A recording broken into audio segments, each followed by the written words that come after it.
লোকেরা তারা আবার মুসলমান নামধারী, নাম মুসলমানি নাম লাগানো আছে, পরকালকে তারা অস্বীকার করছে। এদের ভিত্তি হচ্ছে এই, তারা বলে ইন হিয়া ইল্লা হায়াতুনা দুনিয়া ওয়া মা নাহনু বিমাবউসিন।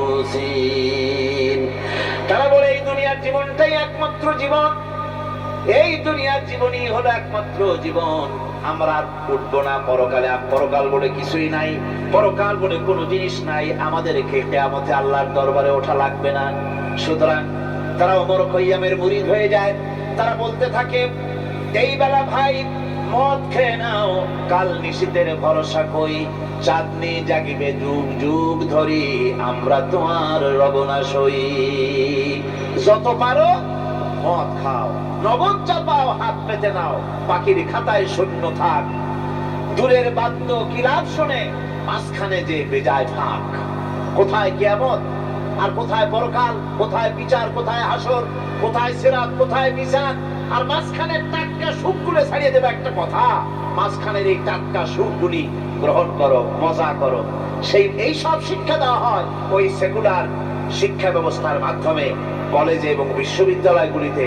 যার কারণে পরকালে বিশ্বাস নাই বলে এমন কোন কাজ নাই যা তারা করতে পারে না। এই মাত্র কয়েক মাস দেড়েক আগে রাজশাহী ইউনিভার্সিটিতে যে কাণ্ডটা ঘটে গেল, মনে আছেন আপনাদের?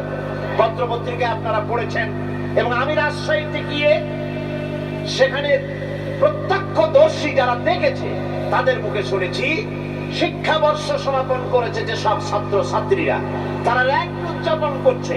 র্যাঙ্কে উদযাপন যেদিন করবে সেই দিনে তারা উচ্ছৃঙ্খল কাপড় চোপড় পরেছে, ছেলেরা এবং মেয়েরা উভয় এমন ভাবে কাপড় পরেছে যে কাপড় দ্বারা তারা শরীরের গোপন অঙ্গগুলি দেখা যায়। এরপরে আজে বাজে চিৎকার দিয়েছে, আজে বাজে স্লোগান দিয়েছে, গাধার মতো, কুকুরের মতো, শিয়ালের মতো তারা ডেকেছে। আমি বুঝি না চিন্তাধারা কেমন দেউলিয়া হয়ে গেল।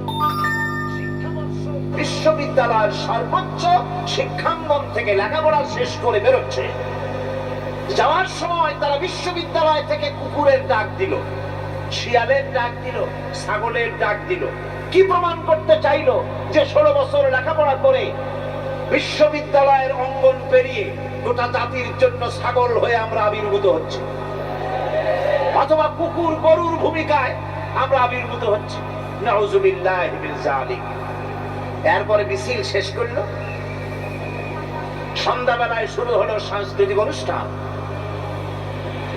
বিদ্যুৎ কর্তৃপক্ষের সঙ্গে বোধহয় লাইন করা ছিল।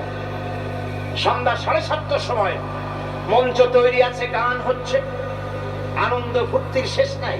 সামনে সব মেয়েরা বসা, যারা দিনের বেলা ওই ধরনের কাপড় চোপড় পরে ছেলেদেরকে উস্কাইছে, ছেলেগুলিও তাদেরকে উস্কাইছে। মাঝখানে তারা বসা, চতুর্দিকে ছেলেরা দাঁড়ানো। হঠাৎ করে লাইট বন্ধ হয়ে গেল, বিদ্যুৎ চলে গেল। এখন সাংস্কৃতিক অনুষ্ঠান কি কায়দায় হচ্ছে, কত প্রকার হচ্ছে, কিভাবে হচ্ছে? নাউযুবিল্লাহি মিন যালিক। পুলিশেরা বলেছে বিদ্যুৎ যখন এলো, মেয়েগুলিকে অনেক মেয়ে পাওয়া গেছে, কাপড় নাই, পেটিকোট নাই, উলঙ্গ। তাদেরকে ধরে ধরে উঠানো হয়েছে হোস্টেলে। পরের দিন সকাল বেলায় মাঠ ভর্তি ভাঙা কাচের চুড়ি, ভ্যানিটি ব্যাগ, চশমা, কাপড় চোপড় ছিড়িয়ে ছড়িয়ে চতুর্দিকে পড়ে আছে। এই হলো শিক্ষা। নাউযুবিল্লাহি মিন যালিক। আমি কসম করে বলতে পারি, বিশ্ববিদ্যালয়ে যদি কোরআন শরীফের তাফসীর পড়ানো হতো, হাদিস শরীফ যদি পড়ানো হতো, কেউ কেউ বলবেন কোরআন হাদিস তো পড়ানো হয়,